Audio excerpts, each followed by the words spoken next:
call the council meeting to order. Would you please rise for the Pledge of Allegiance? I pledge allegiance to the flag of the United States of America and to the republic for which it stands, one nation, under God, indivisible, with liberty and justice for all. Roll call, please. Mayor Paul. Here. Vice Mayor Whitman. Here. Councilmember Starkey. Here. Councilmember Lewis. Here. Mr. Lamar. Here. Mr. Lewis. Here. Mr. Holste. Here. Mr. Weinthal. Here. Mayor, you have a quorum. Thank you very much.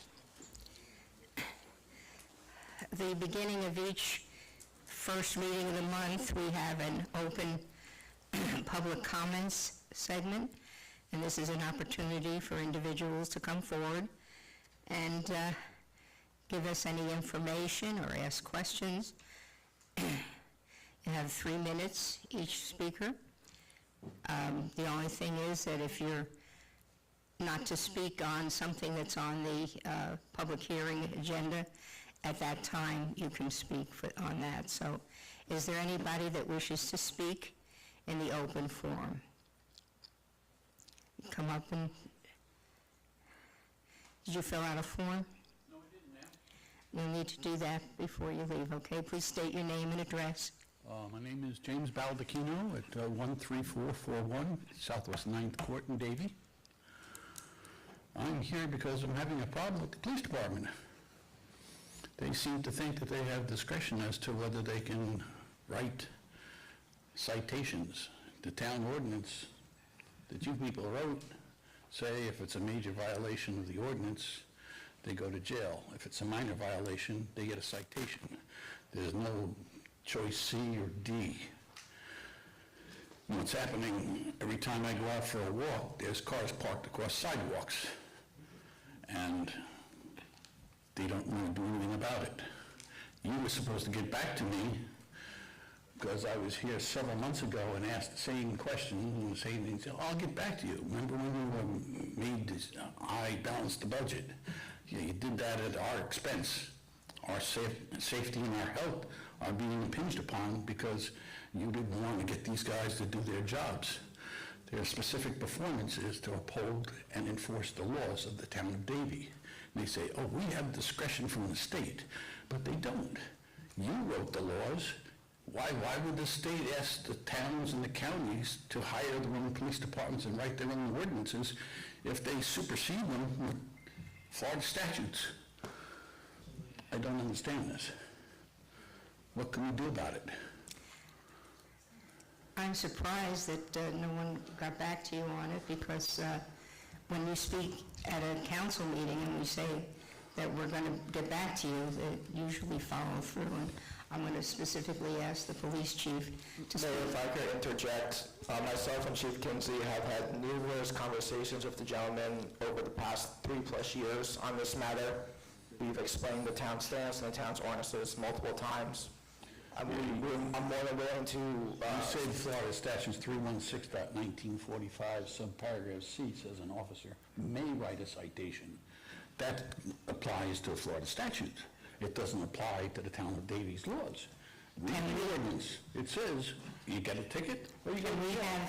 Can have a meeting with you and go Yes, over Mayor, I'm more than willing to rehash everything that I've gone over with him for the past 3 years. I could send you another email, sir, but my stance has not I changed. just want you to tell your police officers they have to write a citation for a violation of a town of Davie ordinance. That's all. My health and safety, if I fall in the swamp because I have to walk around. We're not going to be I understand. arguing at this point, but the attorney will get back with you. I will send you an email tomorrow, sir. For another 6 months, yeah. Is there anyone else that would like to speak?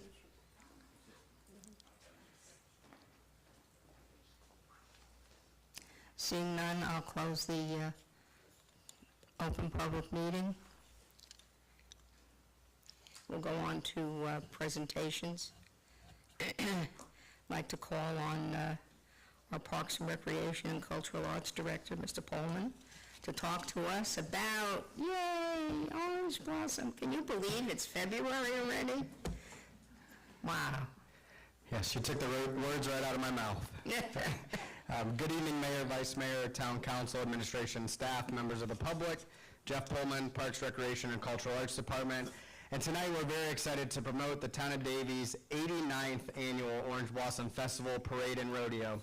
But before I do, we have some royalty in the house, and I'd like to turn it over to Simone James, Special Event Coordinator, and Jennifer Shapiro, our Event Specialist, to present to you the 2025 and 2026 Orange Blossom Royal Court. Yay.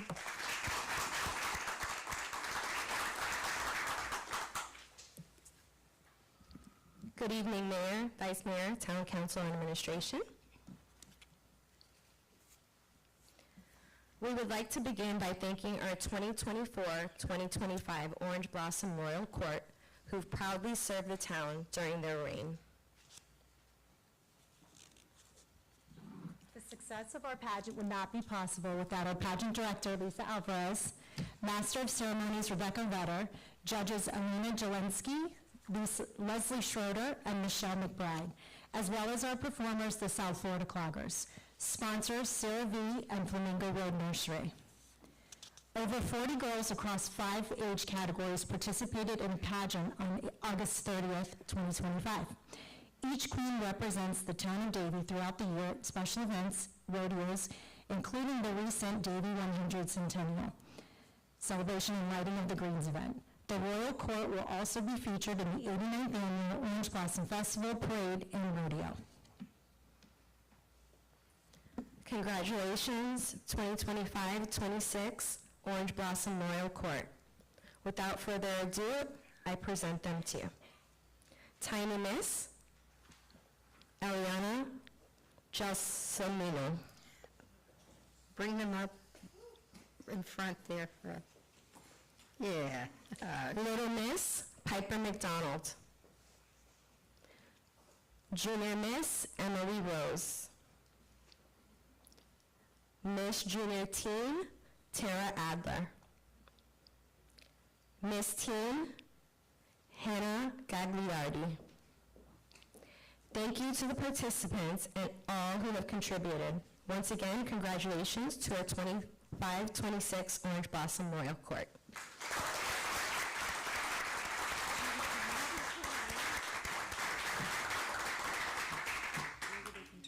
Lisa, Okay. Let them get their picture.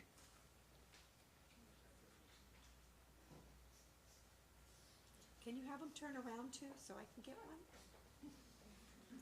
Gorgeous. There you are. Oh, look how beautiful.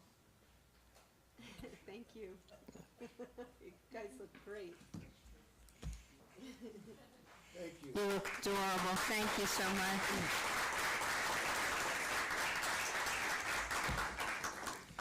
And thanks to Lisa for always pulling off a really great pageant. It's one of the highlights. We love it. So a tough act to follow, but the town of Davie, as we mentioned, will celebrate the 89th Annual Orange Blossom Festival, Parade, and Rodeo here at Bamford Sports Complex, featuring a kickoff concert, on Friday, February 27th, and then 2 full days of festival fun on Saturday and Sunday, as well as performances by the Weekly Brothers Davie Pro Rodeo at the Bergeron Rodeo Grounds. The festival, as always, will kick off on Friday, which is February 27th at 6 o'clock p.m. at Bamford Sports Complex, featuring food trucks and vendors, music from Southern Blood, a salute to Southern Rock, who will take the stage at 6:30 p.m.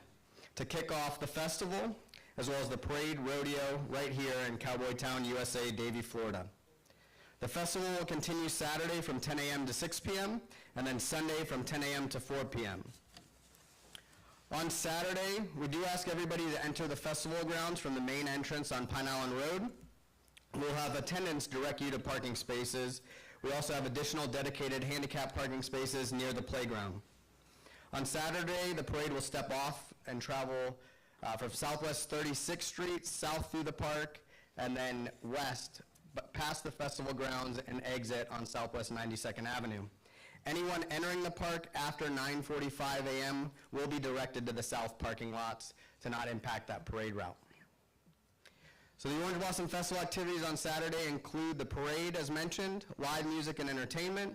youth performances, rides, games, and activities, as well as our vendor fair with over 100 vendors from our local area, as well as food and beverage available for purchase, petting farm and animal encounters, historical displays, a farmer's market, as well as our Davie's Women Club Strawberry Festival, which is always a great hit throughout the event weekend. So as mentioned again, the Saturday activities begin with the parade at 10 o'clock a.m. The parade theme this year celebrates roots and boots, rooted in tradition, and riding forward. To celebrate Davie's roots, we'll be honoring the Old Davie School and Historical Museum as our parade grand marshal. The parade will feature local community groups, equestrian clubs, schools, youth bands, and more. And we do still have some parade entries available, so if you know of anybody that's interested, please reach out to our special events division. Immediately following the parade and festival, the festival grounds will open to our over 100 vendors there dedicated throughout the festival weekend. Features local crafts, handmade items, and local businesses. And of course, it wouldn't be an Orange Blossom Festival without pony rides in a petting farm and historical displays of farming equipment and other wagons and stagecoaches on site. In addition to our vendors, local nonprofits and community organizations will be on display as well. And everyone's encouraged to visit the Farmers Bureau Farmers Market, our 4-H Club, Old Davie School, the Davie Area Land Trust, and of course, as mentioned, the Davie Women's Club hosting the Strawberry Festival, as well as many other local organizations that will be on display. The festival also includes a large children's area with many activities, games, and ride, which are free for all to enjoy, as well as food trucks and other festival foods that will be displayed throughout the weekend. And of course, we can't forget our own Davie Police and Fire Departments who will be on site with many giveaways and activities for our youth, as well as families. The main stage for the festival is again sponsored by Seminole Classic Casino this year, and we thank them for their generous support. On Saturday, live music will be performed by Havoc 305, Whiskey 6, and the Shane Duncan Band, which is always a crowd favorite. We'll also have community performances throughout the days from the South Fork Cloggers, Beat Street, and Dance FX. On Sunday, the main stage continues with Clean Slate, as well as Southern Stampede, and our festival grounds will be open from 10 a.m. to 4 p.m., including community performances by Karate America, Beat Street, Sundance, and Elite Dynamic. Of course, it wouldn't be an Orange Blossom Festival here in Cowboy Town, Davie, Florida, without the Weekly Brothers Pro Rodeo, who will host 2 performances over the weekend. On Saturday night, gates will open at 6 p.m. for the 7:30 performance, and on Sunday, the gates will open at 1 p.m. for the 2 o'clock performance. Everyone's encouraged to buy their tickets early, either online or at Griff's Western Wear, because we do anticipate another sellout performance. Again, we're very excited for our 3-day 89th Annual Orange Blossom Festival Parade and Rodeo here in Cowboy Town, Davie, USA. And on Friday, again, February 27th, we kick off the activities, which conclude on Sunday, March 1st. We can't wait to see everybody there. I'm happy to answer any questions, but if you can believe it, it's already another Orange Blossom, and then next year will be the 90th. Wow. Did you mention the Strawberry Festival? I think I did once or twice, but I'm happy to mention it again. So the Davie Women's Club, as always, will be there with their strawberry shortcakes and other treats, and it's always nice to have them featured at the event as well. Great, thank you. Any questions? Good job, thank you. Thank you so much.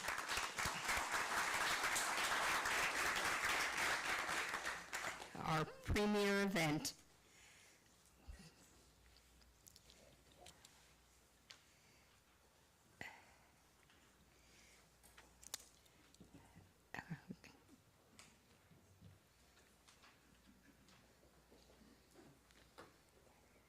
You all look beautiful. Thank you for being here. Thanks for the parents always getting the kids out. Thank you, Lisa.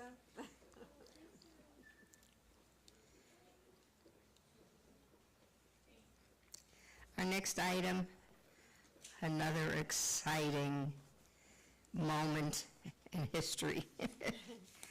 The Town Hall Council Chambers materials selection. Mr. Holstein will start us off. Good evening, Mayor, council members. Philip Holste. Tonight I'm going to be providing you an update on the next step of our town council chamber selection. I'm here tonight with representing Public Works, Capital Projects, Kaufman Lynn, who's constructing the new town hall, Song & Associates, who's doing the design. So with the prior presentations, you remember Jill Lanigan from Song & Associates. I do the introduction, and she comes up and does the hard work. So tonight, we're just going to show you some elements of where we stand today and seek your direction on a few items, including the council chamber chairs and the background behind the town council dais. So just as a reminder, this is what your new town hall looks like. That's currently under construction. That'll be opening in mid-2027. As you can see here, we have a water feature that's TBD. That's something that's being worked on with the Public Art Committee to have a nice water art feature at the new town hall. So at this point, I'm going to turn it over to Jill, who's going to walk you through the council chambers, and then I'm going to come up to pose a few questions to you for your direction. Thank you. Thank you, and good evening. Jill Lanigan with Song & Associates Architects. Happy to be here once again as we move forward with this exciting project. As you enter the council chambers, there is a sort of pre-function space that is the anteroom to the chambers. That's what you're seeing on the displays right now. In keeping with the same finishes are carried into the main chamber space.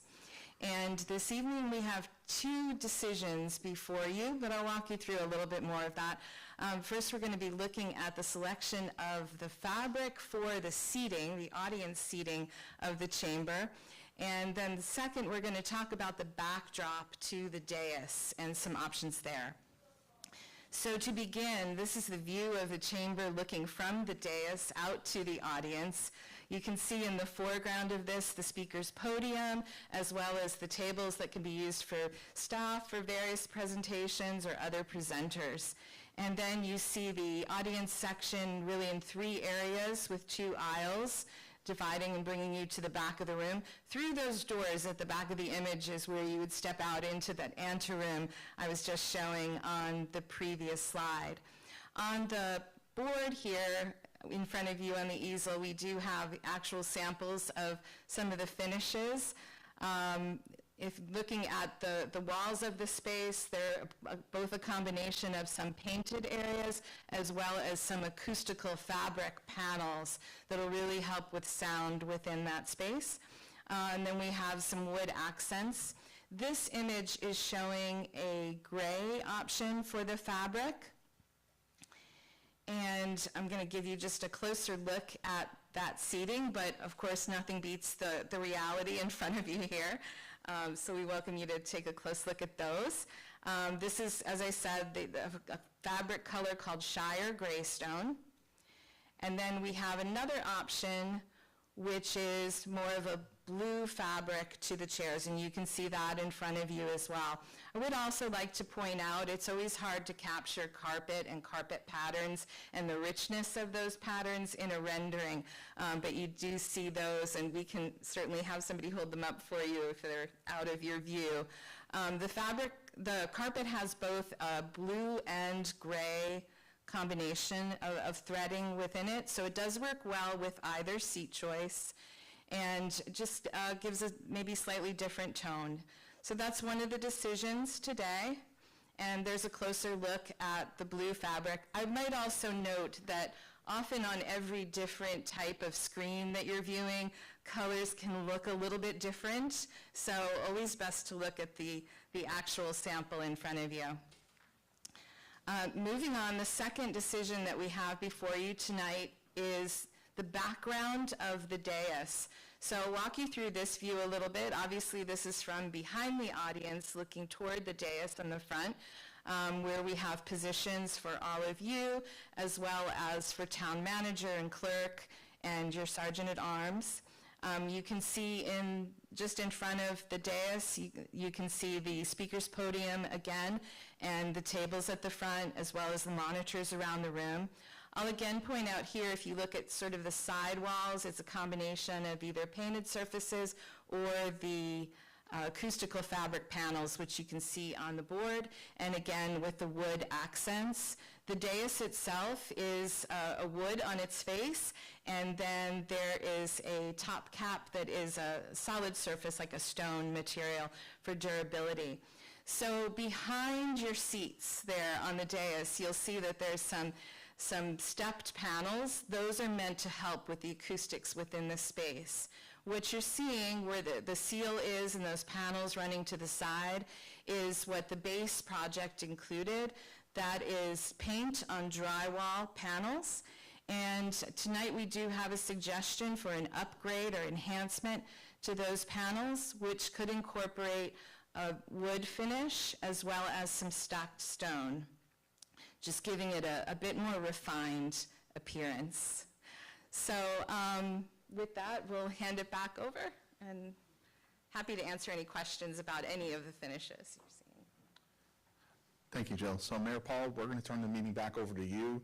As was just highlighted, we're looking for your direction regarding the council chamber chairs and then the dais background as was just portrayed. So I turn it back over to you, and we're here to answer any questions. Thank you. Thank you.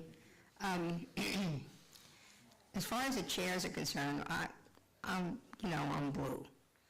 I love blue. I'm blue. I love blue. I'm concerned about the light color holding up, for over a long period of time.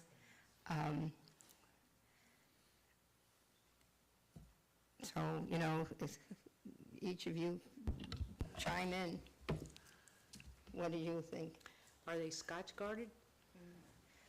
Yeah, I was just going to mention that. This is a stain-resistant commercial grade of fabric, so they are set up to be easily okay. cleaned. They will get dirt and wear and tear, but they are able to be cleaned. Yes. I love the blue too, but I preferred like the gray tan because, as you well saw, there's another option for the paneling other than just plain paneling, which would be the stacked stone / wood. If you put that together with like the combination of a gray and tans and cream stacked stone, it ties the whole beautiful room together. I think it's in a nice, neutral, warm way. And then you can pick up the blues in that beautiful carpet panels they have. I just, I think... That's my preference, yes. I don't have, I just like blue, but I can go either way. It just depends on what everybody else wants. Yes. First off, I'm going to say this. I don't think there's going to be a right or wrong. I know. I think these are both Looks good. good looking, and I think that everything you've shown up here tonight looks really good. But my personal preference is the blue.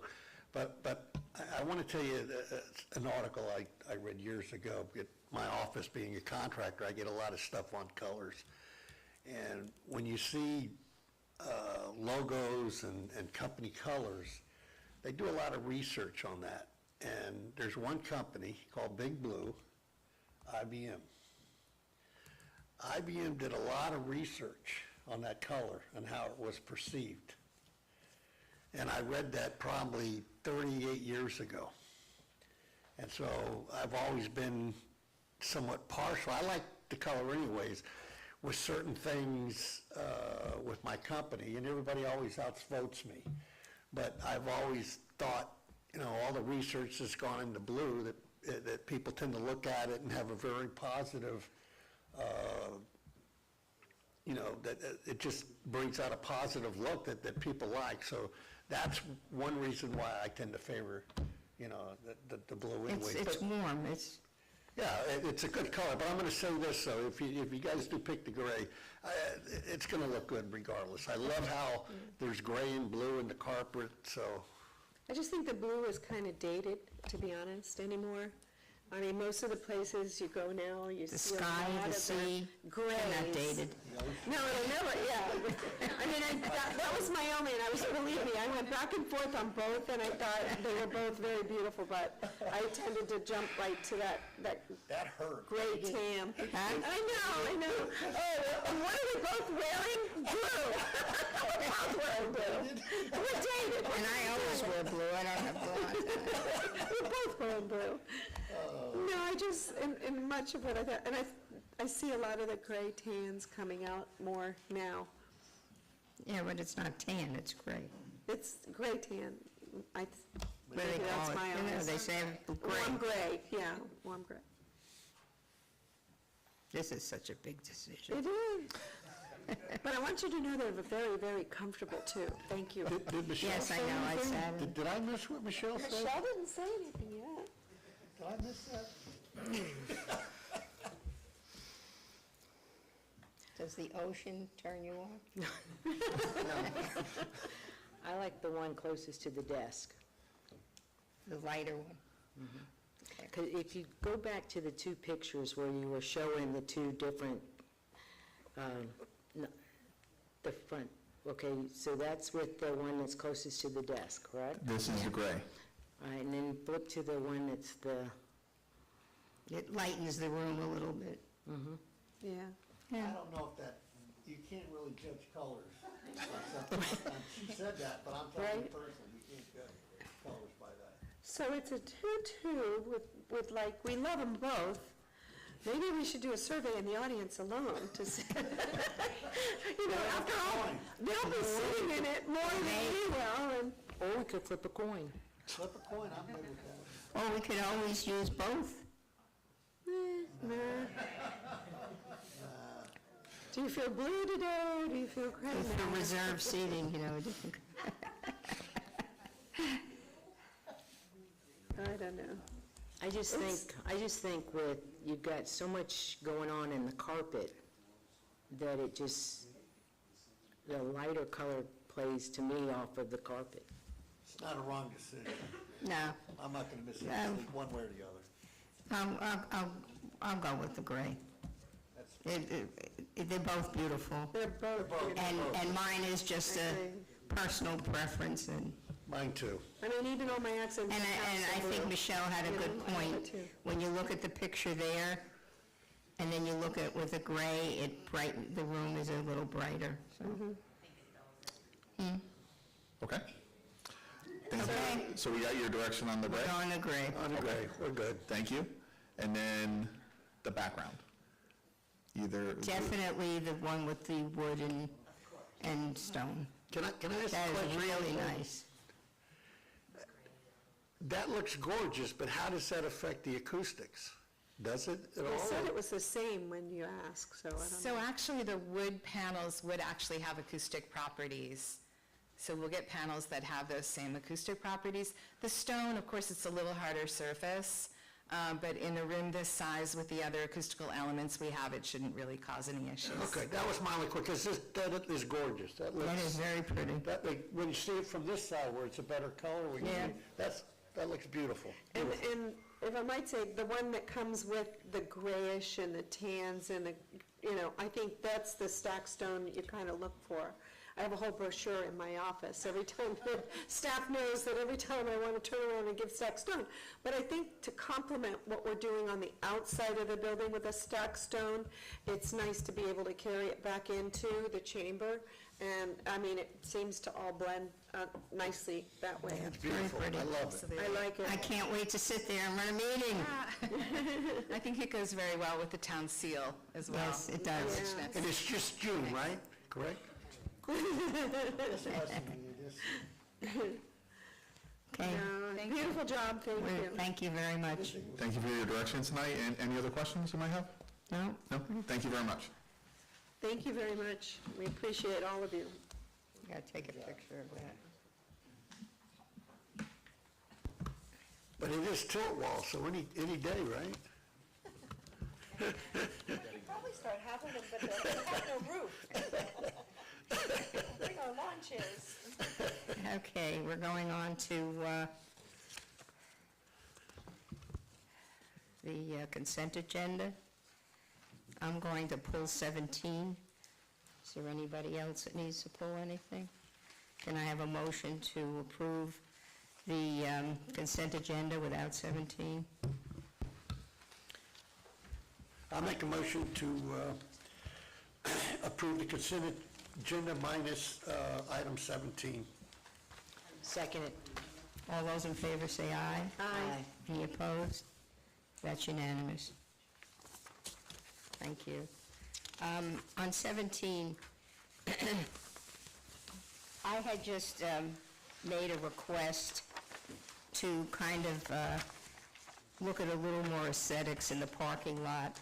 I'm getting to the point where I'm more and more moving towards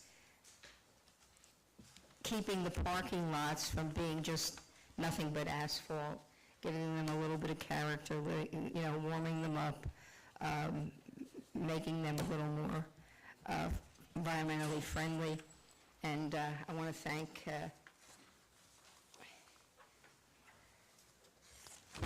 everyone for putting up with my, Delphine, and putting up with my request.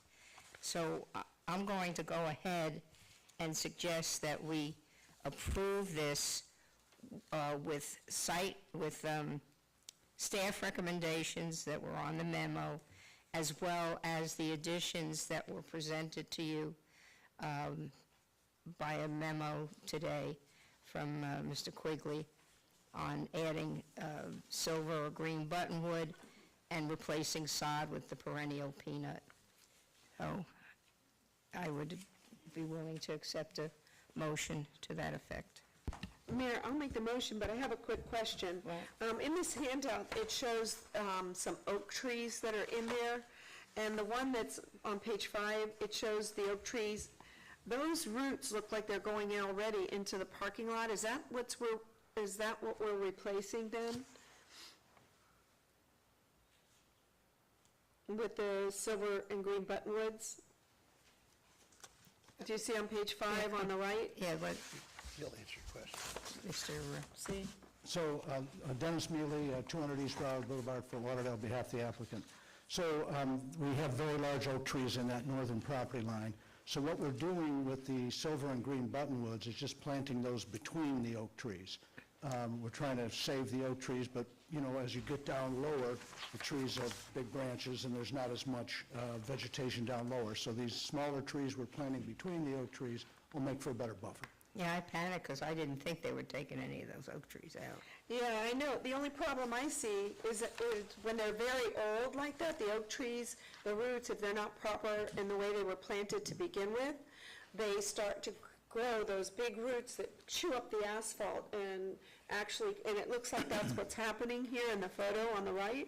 I'm sure And that big tree that's already there, they so. can root prune those and. So we can work with your arborist to see if there's any pruning or anything we should do while we're in there doing the rest of the work to make Right. sure that we prevent that from happening. Right, and then again, it would require that part of a permit to make sure anything that's removed, like that size of a tree. We're not going to remove anything. Well, I mean, if it, The root pruning would take care of it, and then the resurfacing of the asphalt would, with the proper Be root able to- barriers, right. yeah.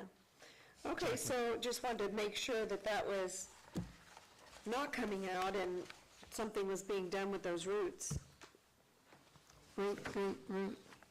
Roots and boots. Roots and boots, right. And I love That's the us. idea, thank you again, Mayor, for the peanut grass and more natural. I think that's definite.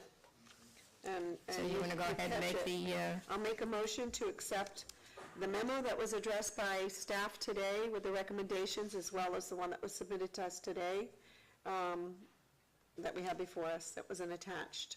And it appears that the applicant has agreed to both. And I'll make the motion to approve. 17 site plan. Seconded. Seconded. Okay. All those in favor say aye. Aye. Aye. Any opposed? That's unanimous. Thank you. Thank you, gentlemen.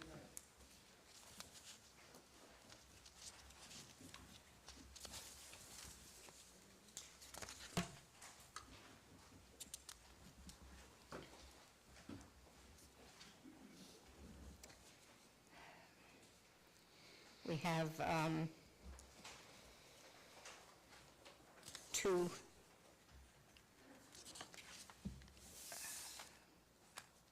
proclamations.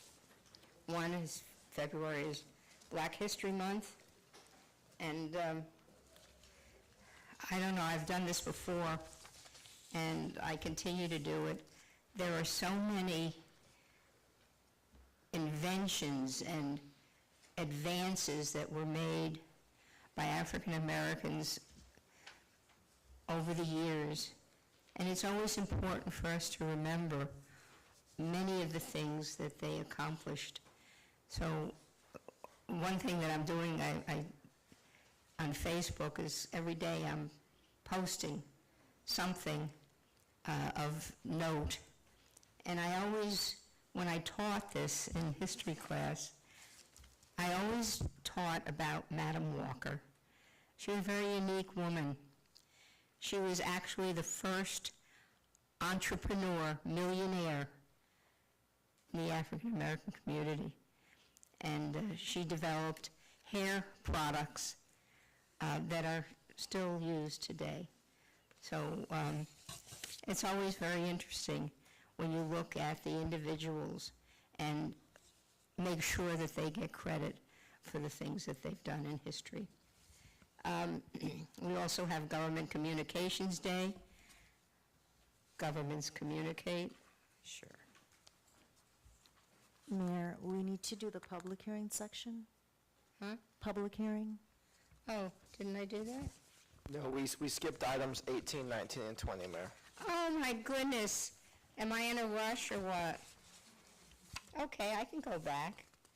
I'm easily influenced. Yes, you're right. Well, at least I took care of that. Gave my little history lesson. Okay. Public hearing, okay. Number 18. This is the second reading. Mr. Weinthal, we read an ordinance by title. Yes, Mayor. An ordinance of the Town of Davie, Florida, deleting Chapter 16, Article 1, Section 7, titled Smoking and Vaping Prohibited in Outdoor Areas and Town Parks, providing for severability, providing for conflict, and providing for an effective date. Is anyone in the audience that wishes to speak for or against this? Seeing none, I'll close the public hearing. Any questions, council? Could I have a motion for number 18? Motion approved. Second. Roll call?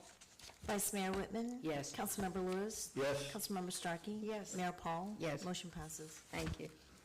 Number 19 is code amendment, is also second reading. Mr. Weinthal, would you read the title, please? Yes, Mayor. An ordinance of the Town of Davie, Florida, creating Chapter 29, Article 1, Section 1, titled Definitions, Section 2, titled Rules and Regulations for all town parks and recreational facilities, Section 3, titled Sunny Lake Bird Sanctuary, Section 4, titled Rules and Regulations for all town equestrian trails, Section 5, titled Rules and Regulations for all town recreation trails, Section 6, titled Smoking, Section 7, titled Penalties and Authority, and Section 8, titled Exceptions, providing for severability, providing for conflict, and providing for an effective date. Thank you very much. If there's anyone from the public who wishes to speak for or against this, you can come forward at this time. It's a second reading. Seeing none, I'll close the public hearing. Are there any questions or discussion? I have one thing that I had some concerns about, and that is dogs, even on leashes, on equestrian trails. We've had a number of incidents with dogs and horses in the community, and I didn't want to vote against this for that one item, but I'm hoping to make some adjustments. When the trail is next to a bike path, it's much more visible and you can see. And as long as the dog is on a leash, it should be okay. But on some of the deep trails that are in, like Robbins and along 148th behind Vista View, which are very concealed, it's sometimes hard to see if a dog is approaching, even on a leash. Unfortunately, and if we had a lot more responsible individuals that would follow the rules and not leave their dogs off leash, this wouldn't even be a problem. So what I'm suggesting, some equestrian trails and some equestrian trails, they're right next to each other, so that's impossible to regulate, actually. And I've thought about this a lot, and I really want to do what's best for the safest for the residents, but it only takes one accident to change someone's life. I was going to propose that we make a serious change here, but it's very difficult to do. So in talking with Mr. Weinthal, Mr. Pullman, we were thinking that maybe we could identify certain trails and areas such as, maybe Robbins or out by Vista View, where we could identify that there should be no dogs at all on those trails. Again, it's going to be very hard to enforce, but at least if it's on the books and there is an accident or there's a problem, we have some repercussions. So what I'm recommending is I'm going to vote for this today and bring back, hopefully, the next meeting or two, an amendment that might identify specific trails that we need to be more secure about. So, yes, sir. If I can make one comment, Mayor. I'd spend more time at Robbins than probably most people realize because I track out there almost every day. And on the weekends, there's a lot of people who put their dogs on leash and they walk that whole trail.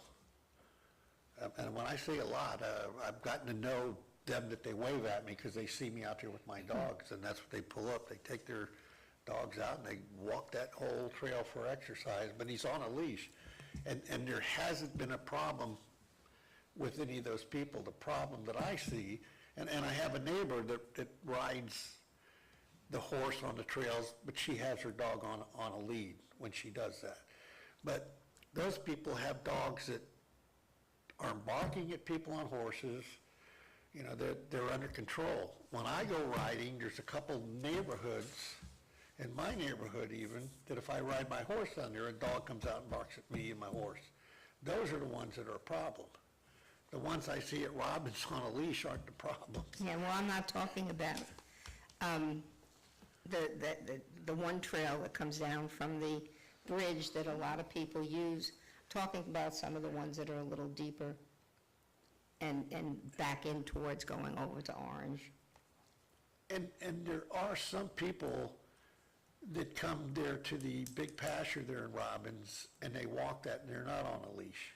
Yeah, And that's something that's a problem. And as long as they're not on the leash, then it's never been a problem, but I'm surprised at how far that they let their dogs roam, And plus the fact that I was driving down Hiatus the other day, and there was a woman walking along the canal with two dogs off leash, running down the canal. And, this is going to, if they're off leash, this, as it's written, is going to be enforceable. So that, and I didn't want to wait to pass it, mainly because of the electric vehicles and having some teeth into giving to our police officers to handle some of these issues. So that's why I'm passing it, but I'm going to bring something back which we can discuss. Look forward to seeing it. And, see what we can do with it, okay? I'll make a motion to approve number 19. Second. You seconded it? Roll call? Mayor Paul? Yes. Councilmember Starkey? Yes. Councilmember Lewis? Yes. Vice Mayor Whitman? Yes. Motion passes. Thank you. I just wanted to make sure that was on record, that I had that serious concern. Thank you. Let's see, it's 19. Number 20 is budget amendment. Mr. Weinthal, will you read the ordinance by title? Yes, Mayor. In ordinance of the Town of Davie, Florida, authorizing the First Amendment to the fiscal year 2026 budget, providing for conflict, providing for severability, and providing for an effective date. Thank you. This is a second reading. If there's any member from the public who wishes to speak, you can come forward at this time. Seeing none, I'll close that. Is there any comment from council? May I have a motion? Motion approved. Second? Number 20, budget amendment. Complete the Number motion. 20, budget amendment. Thank you. And there was a second. Roll call? Vice Mayor Whitman? Yes. Mayor Paul? Yes. Councilmember Starkey? Yes. Councilmember Lewis? Yes. Motion passes. Okay, so I did the report items already, I was ahead of myself. We have an appointment, Town of Davie Police Pension Board Trustee reappointment. Lawrence Davis is interested in being reappointed to that position. I'll make a motion to reappoint Larry J. Davis to the pension board. Second. Roll call, please. Councilmember Lewis? Yes. Vice Mayor Whitman? Yes. Councilmember Starkey? Yes. Mayor Paul? Yes. Motion passes. Are there any board or committee appointments from anybody? Mayor, we do have a vacancy that's come up because of a council member, and that's to the affordable housing, and it's a council member seat. All right, is there anyone that would be interested in being on the Affordable Housing Committee? Don't run it, wow, I'll do it. thank you very much for stepping forward. Sure. Wonderful, thank you. I make a That should motion, be right up your alley, though, you know? I'll make a motion to Thank you. appoint Marlon Lewis Thank you. to our affordable housing. I'm at the point in my career where I'm not working the hours I was, and my office is here in Davie, so That's good, I thank look you. forward to serving on that board. I'll second it. Roll call? Councilmember Lewis? Yes. Councilmember Starkey? Yes. Mayor Paul? Yes. Vice Mayor Whitman? Yes. Motion passes. Wow, Perfect. thank you. Okay. Now, this is a very emotional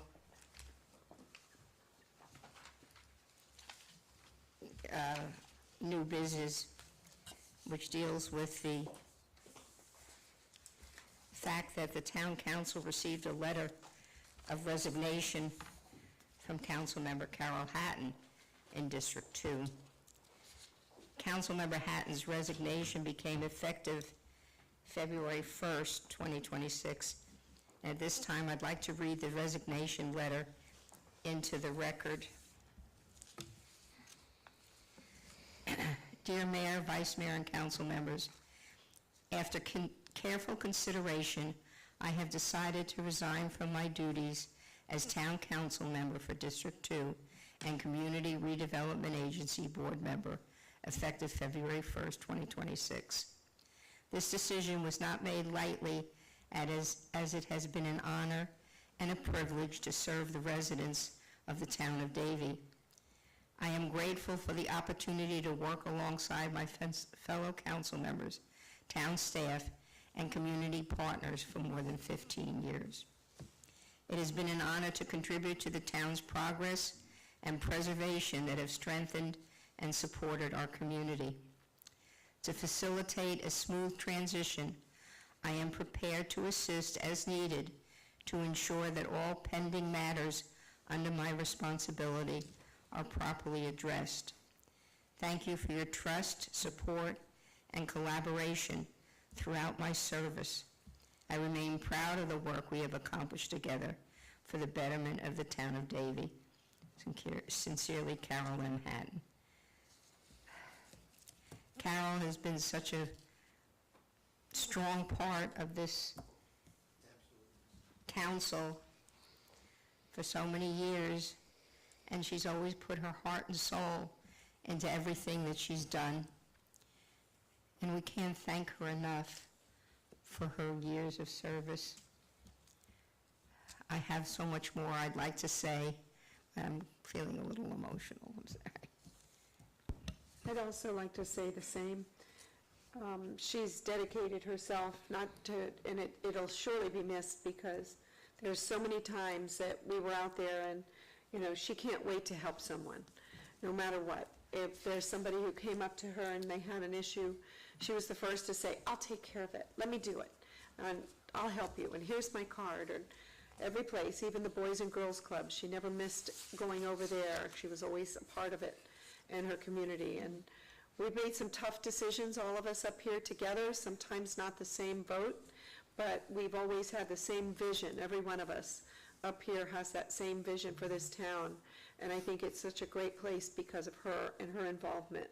And I too personally want to extend my gratitude to her service. Thank you.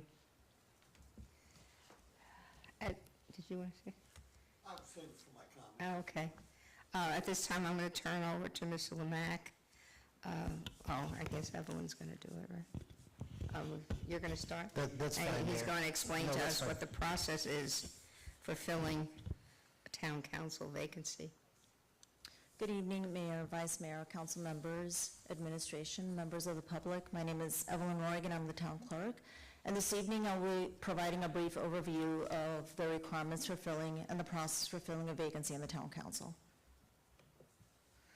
So under Section 7 of the town charter, it states that when a vacancy occurs, the town council needs to elect a successor who meets all of the office qualifications by majority vote, which means it requires 3 affirmative votes for it to pass. If the council does not elect a successor within 3 ensuing meetings from that resignation or that vacancy, a special election is required to maintain the remainder of that period, of that term, of that seat. That would be November 3rd of 2026.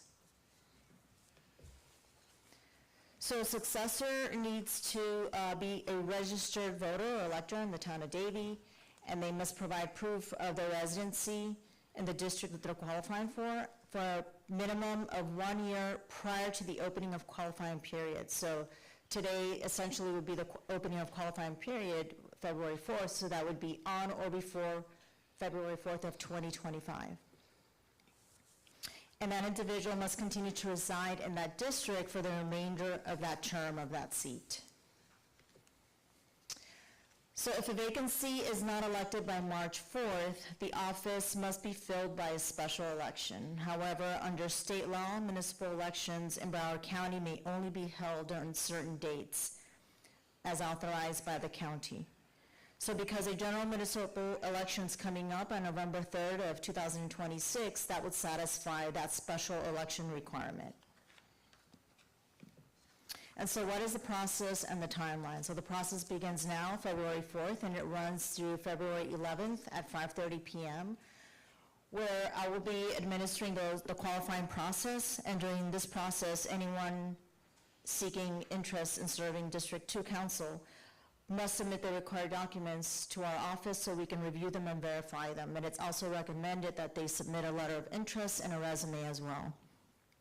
So this will establish a list of qualified individuals for your consideration, and then at the February 18th meeting agenda, we will include that list of those individuals with backup information for you to review and consider. And so if a successor is not elected by February 18th, when a successor is elected by February 18th, we'll add it on the March 4th agenda, and that individual will be sworn into office. And that anyone that's interested can contact our clerk's office at 954-797-1000, and we'll provide all the information documents that are needed. And so that concludes the presentation. Any questions? Very clear. Thank you. Thank you.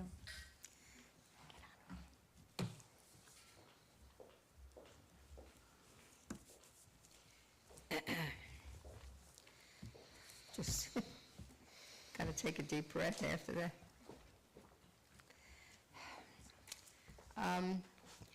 The schedule for the next meetings, would you believe they've already posted the budget calendar, starting with the vision and goal setting session from March 31st, and then all the budget workshops and everything. So I'm sure all those dates are going to be put on the calendar by our marvelous clerk. Thank you. There's some cancellations in there. The second meeting in June and the first meeting in July. And the second meeting in July too? Because it's a different date, yeah.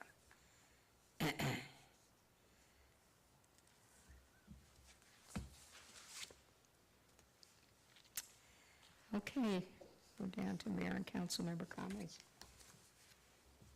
Ready? Jolene's. Okay. Grandma, would you like to? Sure, thank you, Mayor. We have a shred-a-thon. This Saturday, February 7th, the town of Davie will host a free shred-a-thon and prescription drug drop-off event for Davie residents only. The event will take place at Shenandoah Park from 9 to 11, or until the disposal trucks reach their capacity. We have a garden workshop on Saturday, February 14th, from 9 to 10. The Davie Community Garden, located at Robbins Lodge, located at 4005 South Hiatus Road. For more information, contact Parks, Recreation, and Cultural Arts Department at 954-797-1159.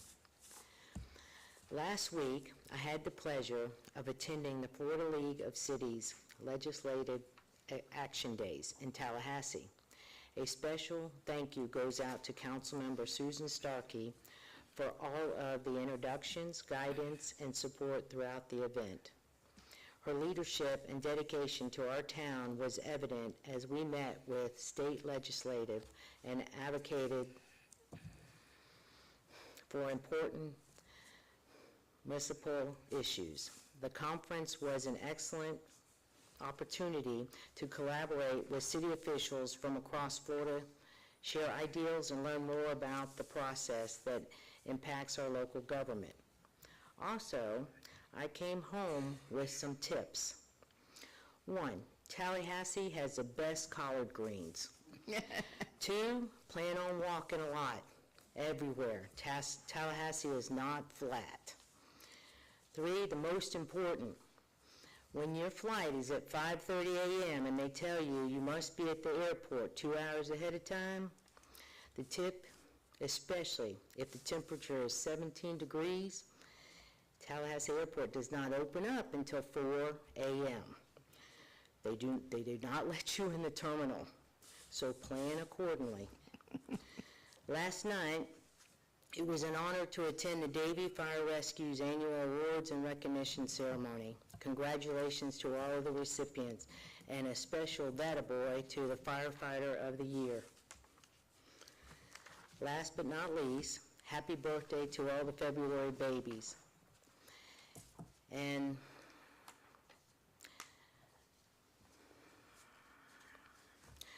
my heartfelt thanks to Councilmember Carol Hatton, so sorry.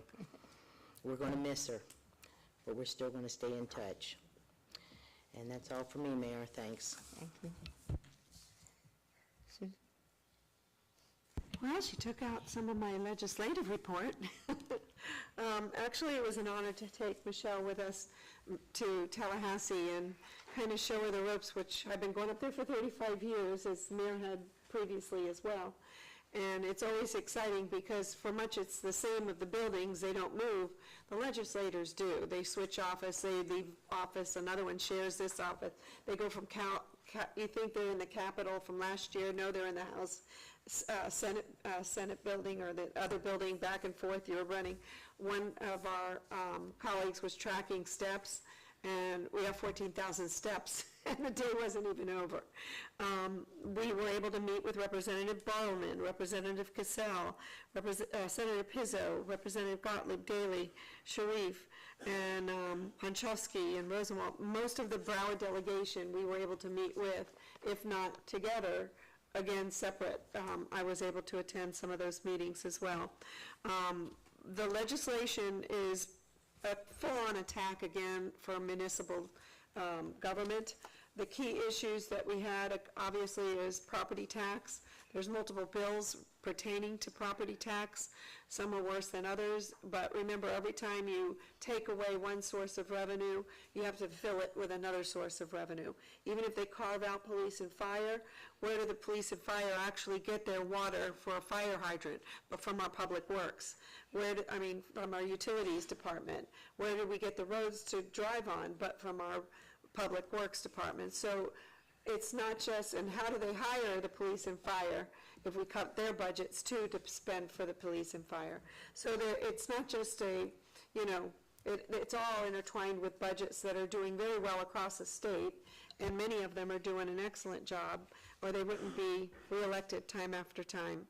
Sovereign immunity, again, is another one that's going to be up there again and again. Business tax receipts, local business tax, that's up there again.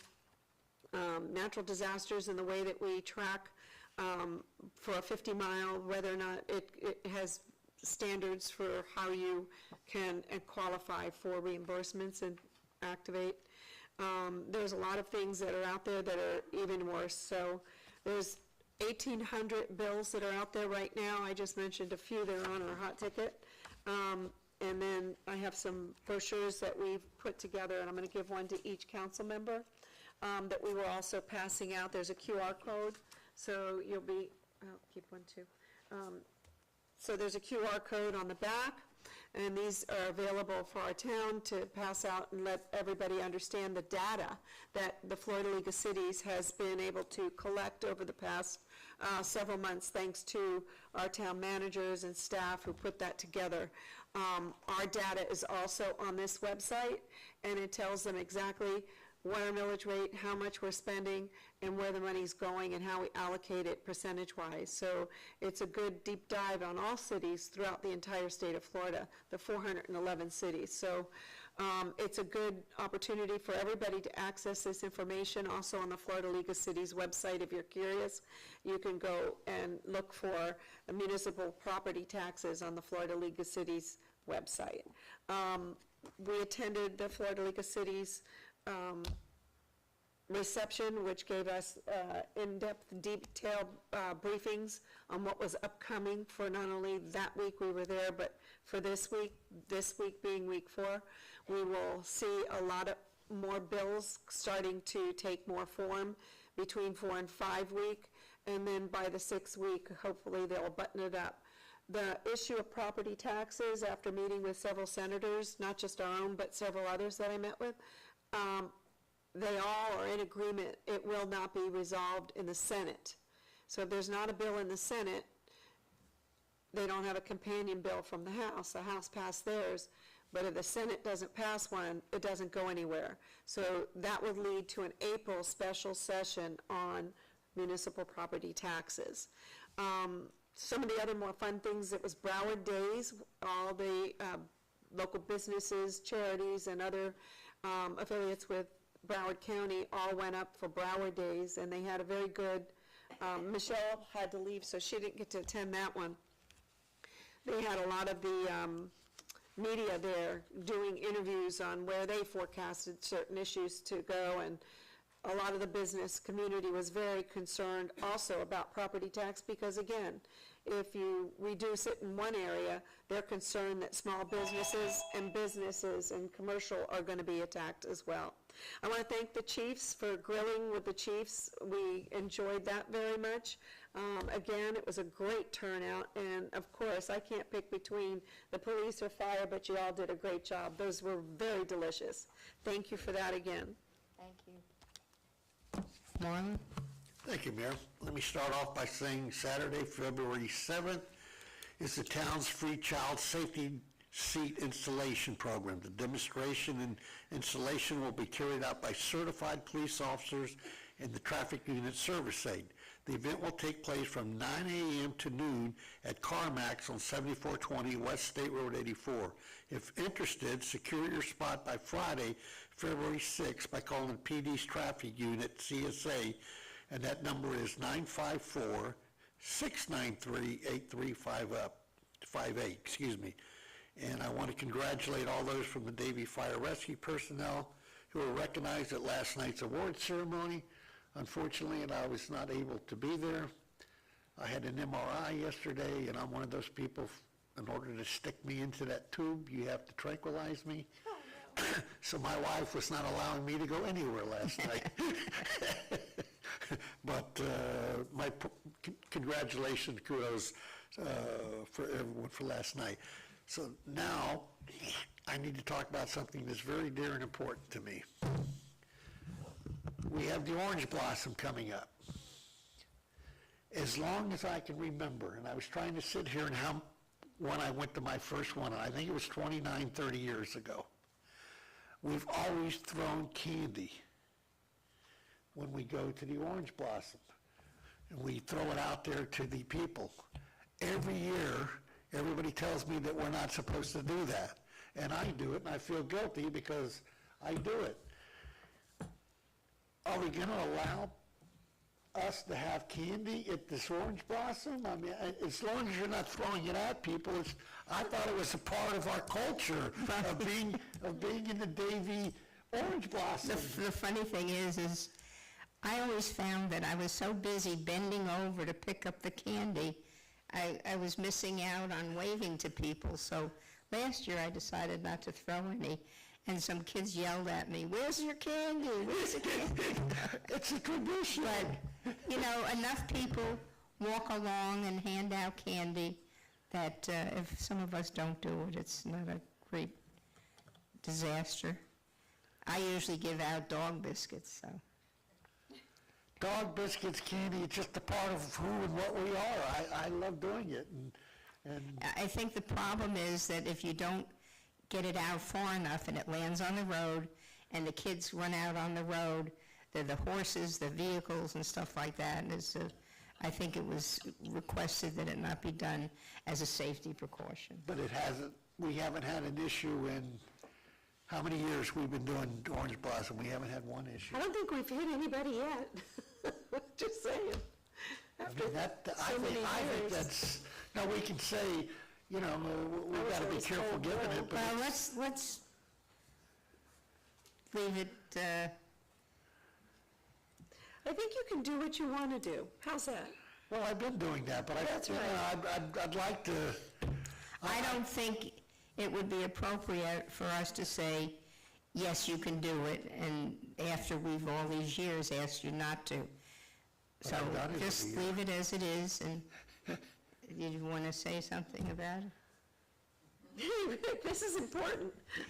So I think you may be able to accomplish both things. Tossing them out does create a little hazard, but you're all present all day long. There's nothing wrong with handing it out Yeah. as opposed to throwing it out. So Instead just of something you can throwing it, have consider. somebody walk along with you and hand it out.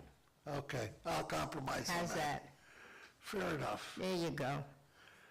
fair enough. Thank you. But the kids have to have candy. Is that it? That's it. You just wanted to say something about Carol? No. I did, and I'm glad you reminded me. I want to say that sitting up here with Carol has been an absolute honor and a pleasure and a privilege. She is a kind, wonderful woman, and I want to say this, and people, especially attorneys that come here, comment to me all the time.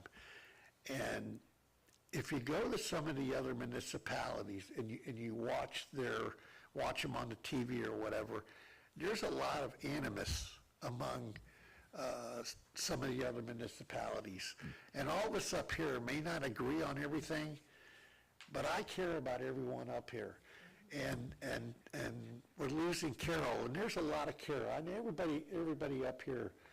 And I appreciate the fact that she was here, and she was kind, and she was caring, and we're all going to miss her. We're all going to miss her.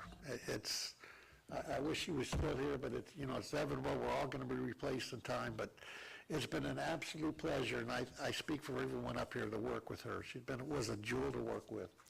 Thank you, Mayor. Thank you.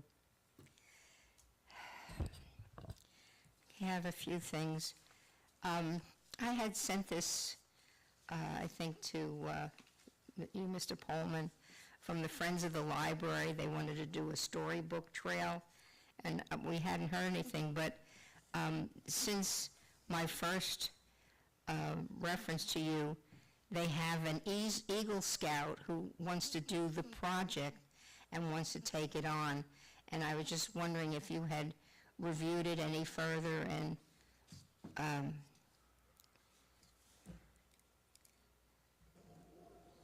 I think it's a cute idea. Good evening, Jeff Pullman, Parks, Recreation, and Cultural Arts. We actually met with the gentleman that reached out yesterday Oh, good. to get some additional information.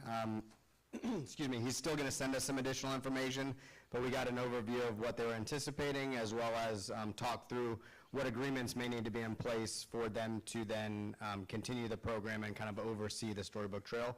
We haven't made any decisions at this point, but we did get the additional information, Okay, and we'll good. be following up. Thank you very much, I appreciate that. I want to remind everybody, it's creeping up to us very quickly. unfortunately, because I was absent last time, I didn't bring it up. March is coming up. We need to select our women for our March meeting for the Women's History Month. So you need to pick somebody and get that in immediately, because the background and the videos and stuff that need to be done, and we're kind of short on time, so be thinking about that. Yeah.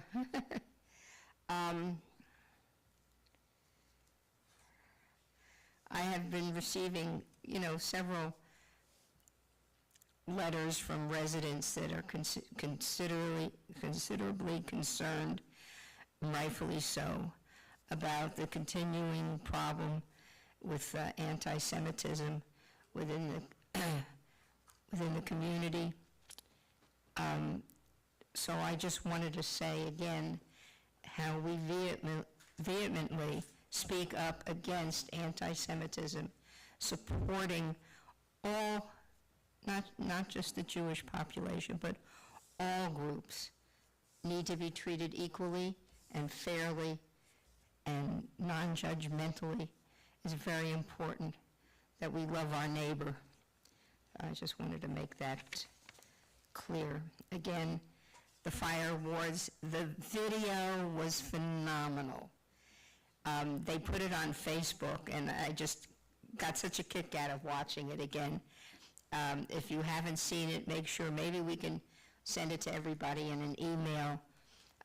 It is really one of the best things that you guys have done. It's really great. Thank you very much. Loved it. And congratulations to your son on Firefighter of the Year. Wasn't that fabulous? And a lot of that had to do with that great job that he did with 9/11, with the whole project of climbing those stairs in the Hard Rock in full gear. It was raising a lot of money, too, for the Benevolent Association. And then the final thing I wanted to talk about was my appointment, Steve Amarant, on the Veterans Committee, was telling me that he volunteered to coordinate a program with Broward County Schools and the Wall Project. We know where the Vietnam Wall is coming to Davie in April, and this is going to be a phenomenal experience at the Rodeo Arena. It's going to be open 24 hours, and people will be volunteering and bringing people in from all over to see this. So what he did, Steve did, he coordinated a program, Broward County Schools and the Wall Project, on their behalf. He reached out to Roberto Fernandez, who's going to be his point contact at Broward County Schools. We're anticipating multiple busloads of Broward students coming to visit the wall on Friday, the 24th of April. His preliminary thinking was to have each bus met by a veteran and likely have the students take a seat in the rodeo grounds for a few minutes for an introduction, and then naturally the volunteer will lead them over to the wall to pay their respects and perhaps look up individuals that are known to their family. I anticipate that the veteran volunteer will stay with him while they peruse the wall. Then at the end of the allotted time, they'll be escorted back to the seating area where they'll receive a few closing remarks. Of course, this is just the super big picture at this time, and it's yet to be worked out with the school system. We'll need to pay particular attention to the requests and instructions that the schools will require for the students. I think we've done this before with the buses coming in for the career fair, for the construction career fair, so we've got a little bit of knowledge there.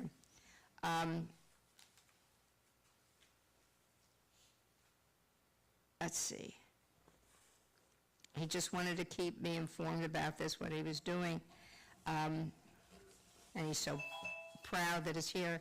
And his wife, Arlene, who is a teacher, has agreed to write a lesson plan for the classes coming to the wall to help to prepare them for it. So it's going to be really an exciting experience, so we're looking forward to that. I want to thank him for this initiative. Thank you. Mac? Yeah, thank you, Mayor. I do have a few things tonight. First, I just wanted to let you know over the past few chilly days that we had collected over 150 iguanas across the town with a heavy concentration along Linear Park. In addition to that, Florida Fish and Wildlife's office in Sunrise allowed anybody in and out of Davie to drop off cold-stung iguanas, and they ended up with over 1,000 of them. So I just wanted to share that with you. Second, It's going to be cold again Thursday and Friday, so. we'll be looking for them again. Mayor, you had been asking about the status of the town's application for the recertification of the community wildlife habitat.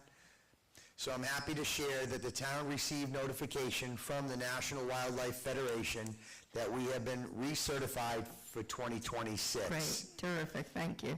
And as a note, some of the town's recent activities contributed to the recertification, and I thought you'd all be happy to hear that that included the Wildflower Pilot Program, the sponsoring of our gardening workshops, and the adoption of policies favoring canopy trees over palms.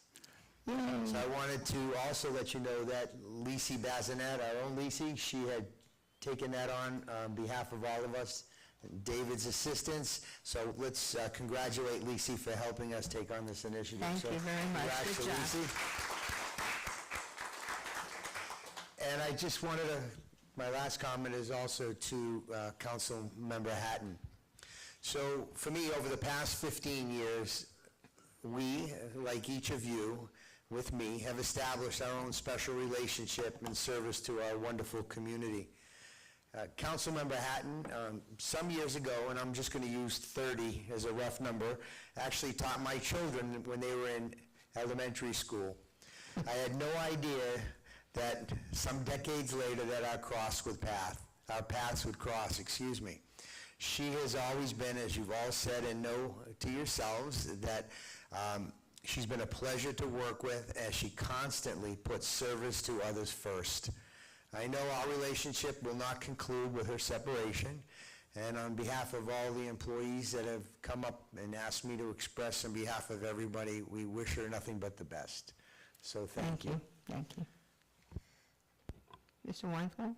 Yes, Mayor, just to mirror what Mr. Lemack and you all said about Councilmember Hatton, she'll definitely be missed. She did, a lot of good work for the town of Davie, and I remember as a unpaid intern meeting her for the first time all those years ago. So she will definitely be missed, and, sorry to see her go, but we will keep in touch with her. Thank you. Thank you. If there are no objections, we're adjourned.